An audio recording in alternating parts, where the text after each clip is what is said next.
Come on, come a little closer. It's okay. This is a safe space. Come a little closer. I want you to confess. Tell me the truth. How many mistakes have you made in your business, your entrepreneurial journey so far? How many of them have you made? And hold that thought. Now remember this. When it comes to starting a business, much like life, you live and you learn along the journey. You live and you learn along the way. You wouldn't be the amazing, wonderful soul that you are right now without having to trip, fall, pick yourself up, and then learn the lessons. That being said, why even do it the hard way? Yes, yes, yes. I have made all the mistakes and, I've gotten through them. I've learned along the way. I can help you along your business journey because I know the mistakes, the common ones. I've done it and now I'm passing it on to you so that you don't have to do the same. You don't have to learn the hard way. That being said, let's discuss the 5 major mistakes that are typically made when starting a coaching business. Are you ready for it? Okay, let's go. Hey there, I'm Renee from Raw Branded, and I help aspiring entrepreneurs to identify and package their unique story and genius into an authentic brand and business that attracts their soulmate clients. So the first common mistake that's often made is one that we're all guilty of at some point in our business, which is that we get distracted and we start consuming instead of creating. That can be to the detriment of your business, of your work, of your goal. And there's several reasons why this often happens. One is that you're thinking that, okay, I don't know enough. I need to keep on learning. So that means I have to look to my left and the right and see what my competitors are doing. I need to research the topic to death. I need to keep on exploring. I need to keep on learning because deep down inside, you're thinking to yourself that you're not good enough, that you don't know enough.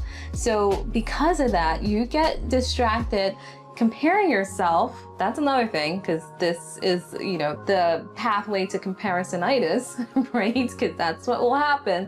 What happens is that you now become distracted and you're consuming content instead of being the creator and standing and embodying your truth, your essence as a creator. That is a common and a big, huge mistake. And again, when you're stuck in that mode of thinking that you're not good enough, you don't have enough experience, you're lacking. When you're stuck in lack, then you fall down the path of shiny object syndrome. You're not only distracted by your, comparisons and your peers out there, but then you're also looking at the next best, trick, the next best platform, the next best strategy, what's the next best tool. You get so distracted and pull in multiple areas instead of just focusing on your zone of genius as a creator. The solution to this, though, is to keep in your mind, remind yourself that all it takes to be the expert is to be one step ahead of the person you're serving. That person who you're serving, your ideal clients, especially, you're now in coach mode, you are a step ahead of them and they're in the phase where they can't distinguish the forest from the trees, they're pretty lost, they need the roadmap and you have the roadmap. So then you're stepping in as the guide and you're there to say, okay, let me take you by the hand. I know the path, I figured it out. Let me help you through and we can take the shortcut. But if you're still doubting yourself, even though the solution, you have the map in your hand and you've been down this path 50 bajillion times, then you're gonna fall back into comparisonitis and doubt, and you're missing the genius and the amazingness that you can bring as a coach. It's kind of like playing a sport, right? Let's compare it to, let's say, tennis. Let's say that, Venus, Serena Williams, they're amazing experts. They're pros, they're legendary tennis professionals. Now, even though they're experts, they're pros, they still have their coaches, growing up they had their dad who was the guide, that they weren't necessarily better players than the two of them, but yet they can see and they can look at the sidelines and say, you're misstepping this way. And when you're taking a shot, the reason why it's failing, it's because of this reason, right? They're the guide, they're the sage, they're the pros on the sidelines, they're the coach. Same thing. That's your role as a coach in your business. And again, you can only learn this by doing, right? By taking some action. You know, I learned this from my own coach. I took a leap of faith. I hired a business coach and she held me accountable. She made sure that I was taking action and I was documenting the actions that I was taking every day in my business so that I was stepping in to, you know, professional owner in that mode versus getting distracted by shiny object syndrome and consuming content all the time. Once you are documenting and holding yourself accountable for your actions, then you realize, okay, it does take some work, some amount of showing up, some amount of checking my psyche here, my monkey mind, so that I am doing what's best for myself, for my spirit, for my business, and for my clients. Mistake number 2 is to not have a content strategy for your business. That is going to really be hard for you to put your business out there for you to attract clients if you don't have some sort of strategy down, some sort of plan. Without doing this, every time that you're posting on social media, you are starting from scratch. That's a lot of work. That's a lot of energy that you have to pull in because you're reinventing the wheel every single time that you're trying to post on Twitter, if you're trying to post on Instagram, and you're trying to post on YouTube, and then you're always thinking, okay, what do I say? Then you're going to waste a lot of time, you're going to doubt yourself, and you won't stick to a schedule. You won't show up consistently, and you will. Once again, you're going to be discouraged. So have a content strategy. So save yourself the time, save yourself the overwhelm, and be intentional. Start with one social media platform. Pick one. Pick one that you think your ideal clients tend to frequent, one in which you're also comfortable showing up on that one platform, and then double down on it, okay? Don't try to stretch yourself thin, trying to be on TikTok, Instagram, YouTube, Facebook, all of the above. Pick one of the platforms that makes the most sense and then double down on that. That's the first thing you should do as you're being more strategic and intentional in the ways in which you're showing up online. Then the next thing you want to do is have some content pillars. And when I'm saying content pillars, I'm saying what are the 3 to 5 topics that you always talk about when you're showing up, and they're in relation to your business. Pick those topics, whether it's tech or maybe it's lifestyle, building your business and branding. Pick those content pillars. You're not randomly posting topics about cooking when it has nothing to do with your business about finance. Make sure that it's all cohesive, it all makes sense. And then the next thing you want to do, which is really important, especially if you're building your business and brand while also having a full-time job, is time. So you have to have a schedule. Put a schedule in place where you're always dedicating X amount of time towards your marketing outreach, and X amount of time is dedicated towards you working with clients, taking client calls. Put that in your schedule because that will keep you sane, especially if, let's say, you have a full-time job that is pretty demanding. You want to make sure that you're balancing your time, balancing your energy again, and then also making sure that your business is also thriving. You can do both, but you have to plan. You have to create a schedule. You have to make it realistic, right, for you. And then the next thing you want to do, this is going back to reinventing the wheel, is to not reinvent the wheel. In fact, what you want to do is repurpose, or I always say recycle your content, which means that you're taking your 1 or 2 pieces of content that you created. Start with 1 so it's manageable. Your 1 long form piece of content, whether that is a YouTube video, which I highly recommend because in the coaching space, this is ideal for us to do teaching, right? To do teaching, to do coaching. This platform is amazing for that.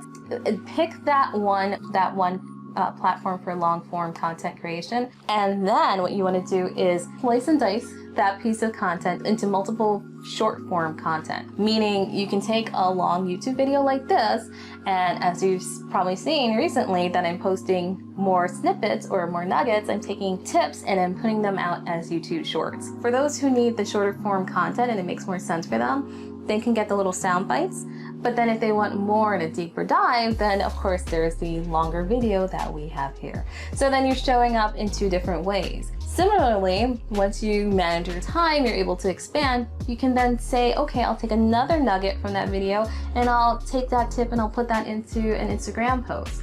And then I'll again take another piece of nugget and I'll recycle that into something that I share with folks on my newsletter, right? As I'm building that up as well. Take another nugget and then you tweet that out on Twitter if that's where you want to also show up. So you're taking one piece of content that you created and you're basically stretching it out and letting it expand your reach without you having to start from scratch time and time again. So that's the way that you really should do content creation creatively and strategically. So mistake number 3 is taking on every single client under the sun. Anyone who wants to work with you, come all, be all, come work with me. That is the worst thing you can do in your business. And trust me, I've also made this mistake. Let me explain why. The reality is that most businesses take about 6 months to turn a profit. There is a 99.9% failure rate. Don't be alarmed, okay? We all have the good intention that when we're starting our business, it will be a raging success and we're going to be famous, we're going to be known, we're going to churn out dollars overnight, whatever your goal is. In our minds, as we're so excited, we've got the entrepreneurial rush and that excitement of starting our business and getting down our LLC that you think you're gonna wake up the next day and there's money in the bank. Now, chances are, for most, it doesn't happen that way. Getting your business to be profitable does take some time, right?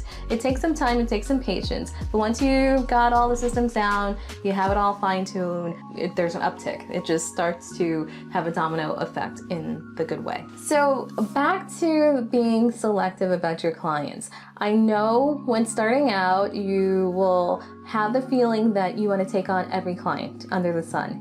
You want to work with everyone. I've worked with so many clients who have told me, well, everyone's my ideal audience, or I want to do this for everyone. I don't want to limit myself.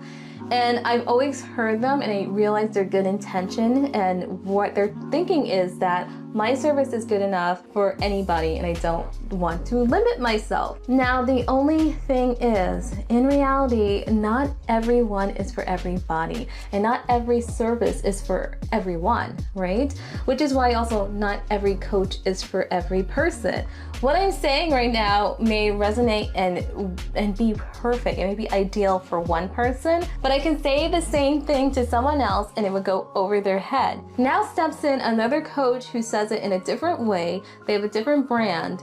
That same message will resonate and hit with them, and then that's the ideal match. That's their soul ties, that's their soul client coaching relationship. And that's okay. That's just how it is in life, right? As with any relationship, even with dating, not everybody is for everyone, and it's the same thing. It's the same thing in business. So the best way to find that fit is you being the person to identify, who do I actually want to work with? Who's my ideal audience? That's where you really want to start. And then from there, you're aligning your skills, you're aligning your personality with that person, that ideal client for you. Once you've got your brand identified, you know, okay, this is the personality, this is the people who I want to serve, this is my approach, this is how I want to show up, then you are pretty much getting clear on what is your niche. And that, again, it's all about standing out. Oh my dears, mistake number 4 is a life lesson, okay? Life and business lesson. Here we go. This one is about setting boundaries. Setting boundaries will be very important as a business owner. So regardless if you're speaking with your client or a potential client, you want to make sure that you both have the right expectations for each other. This is about conserving and also protecting your energy as well as your clients or your potential clients' energy. Okay, you're just being mutually respectful for each other by setting boundaries. You do each other a service, I promise you, you do. If you're at the point where you're working with a client, you just want to make sure that you're not doing the work for your client, okay? Your job as the coach, as we mentioned before, as we talked about, is to be the guide on the side, is to, help literally coach your client. You're not doing the work for your clients. And believe me, I have made this mistake because I figured, it's easier to do this. Maybe they'll see by me doing. No, it really disempowers your client. It takes the ownership away from them, and then for some people, it's easier for them to learn by doing, right? And if you do this and you step in and you say, oh no, I'll do it for you, and this is how you do this in your business, without them coming to that conclusion and you pointing out the errors, you guiding them. Once you take on that role, you make the relationship imbalanced and your clients don't learn and they're less invested in the work because they're not owning it, right? They're not moving their business, their dreams, their goals forward. You're doing it for them and you can't want it more than they do. This is where the relationship loses its balance. So it's important for you to shift the energy, shift the dynamics, and you step into the coach mode. You step into your empowerment so your client can do the same. And going back to setting expectations, what you want to do is treat your business like a business. Have set work hours and set work days. Let your clients, potential clients too, know how long does it take before you get back in touch with them? What's the response time? This is now getting a bit into customer service, those boundaries and expectations. Where am I setting boundaries? Where am I setting expectations? What am I promising? And how am I showing up? And how am I fulfilling those promises? That's what you should always be thinking. Okay. So mistake number 5 will hit you hard and goes pretty deep. This one is about blaming yourself for your client's shortcoming. Now, this is going back to what we just talked about here about setting boundaries, but in a different way. What I want to advise you is to not misplace responsibilities. Remember that your clients are responsible for their results. You can't do the work for them. You can't want it more than they do. And you can't shift their mindset and motivate them to do the work. I know. And if you're passionate about your work, you care about your clients, we all do, then this one will be a little unsettling because I understand that feeling when you are so passionate, you want to see the results for another person. You can see it clear as day and they can't. And so that puts you in a position where you just almost want them to do well so badly that you take ownership for their self-sabotage, for when they take missteps and they don't listen to your best advice, then it's somehow you come back around and you blame yourself. Chances are it'll happen. Which is why I advise you to take the similar steps I just mentioned about setting boundaries and expectations. But not only that, for you, I want you to keep in mind that you can't control another person's free will. You can't control another's free will. You can't control their commitment. You can't, once again, want success more for a person than they want it for themselves. Yes, that's another life lesson for you.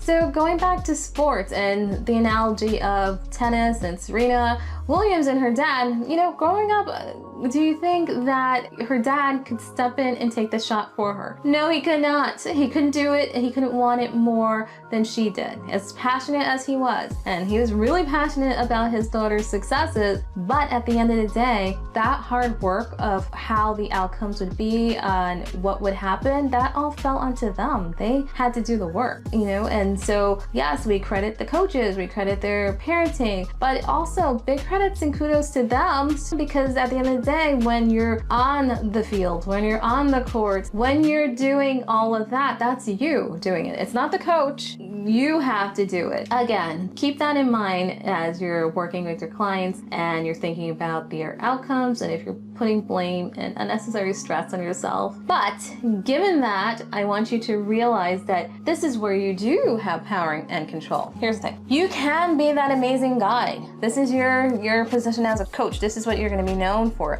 You can be that amazing guide who will say that you like you mean it and call out your clients and let them know this is where you're misstepping. This is what you're doing. Holding yourself back by doing XYZ. That's your role. That's where you come into play. That's what they're paying you for. You are the one who will motivate them and keep them going on and keeping them accountable. Did you have XYZ sales calls? Did you follow up with XYZ client? Did you show up on social media? That's your job as a coach. You're there to motivate, you're there to call it out, you're there to give them the guidance and the strategy and to show them, how do I navigate my space here to get to the goals that I want to have. And part of that is to make them uncomfortable. So you're not paying me to tell you what you want to hear, right? Because that's not going to help you. So just keep in mind that you can be that amazing guide, but you're not the savior. at the end of the day, they're their own superhero. So these are the ways that you can help your clients to get unstuck and to help them to go from good to great. It's also for you too, so that you're navigating this entrepreneurial space in a way that feels good for you and also keeps you sane. Now, at this point, you may be asking yourself, how can I become that amazing coach, that wonderful guide who can take my clients from good to great? Well, have no fear, because I want to introduce you to The Product Is You. In The Product Is You, you'll learn how to create an authentic brand and business that will allow you to attract your ideal clients. We walk through the whole process of validating your offer, creating your authentic brand, setting up content creation and marketing strategies to attract your soulmate clients, and ultimately creating an authentic and profitable business that feels good to you and your clients. We go through the whole process, step by step by step. Once again, the link for more information is down below, so check that out. If you like this video, then like, subscribe, and hit that notification bell so you can keep seeing videos just like this one in your feed. Thank you so much for watching, and of course, I'll see you again in the next one. Bye for now.